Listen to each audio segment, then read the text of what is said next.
that again requires a very different way of thinking. Okay. And as I said, it was done at 3 levels that are embedded in one another.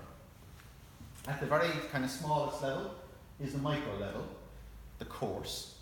Right? And within that, the key issue is assessment. And the reason I say the key issue is assessment is based on kind of things like the Teaching for Understanding framework.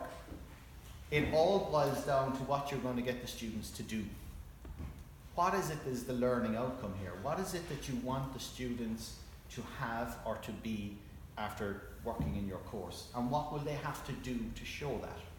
And that's where the assessment becomes a key issue. It's not the only issue, of course, but it becomes an issue that you can think about every other design element. At the meso level, if you have the program, because courses exist within a program. And a program is supposed to be coherent. It's supposed to be integrated.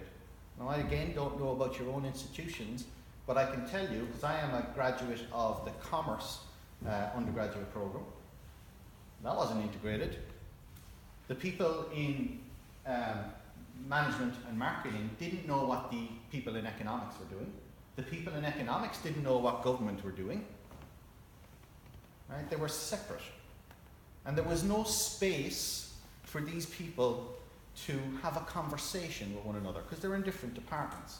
So it's a program by name and a spouse theory, but not really coherent in action. So the key issue at the level of the program is learning goals and objectives, which we'll come to. So learning goals are what you want your students to be or have, having finished your program. And learning objectives is what they will do or make that will be an indicator of the learning goal. And then at a macro level, programs exist in departments or in multiple departments, in schools, in universities. So the key issue here is there in the Teaching for Understanding framework, they call it a through line, right? Is there a coherent story that we are trying to tell about what a graduate from UCC Business School will look like? What is it that we are trying to help shape? Are we trying to do something that is some way unique?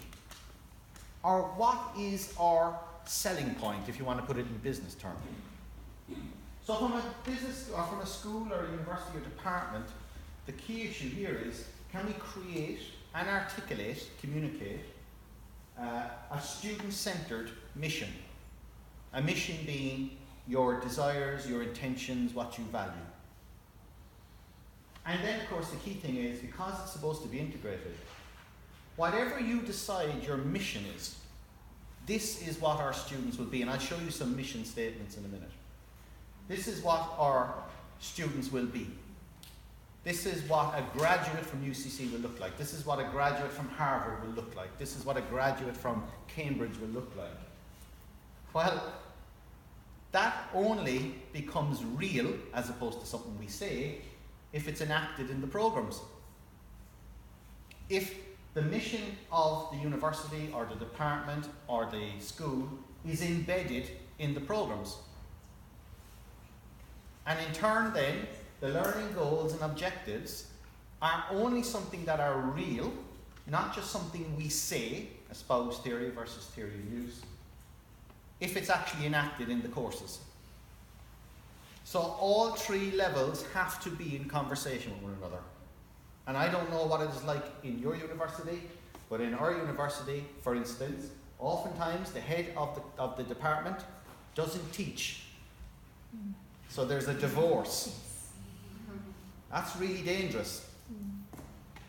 Because what you have is, you have the person, we say, on the cold face or on the ground, teaching, and you have the person here in the nice office making plans, but not really knowing what potentially the difficulty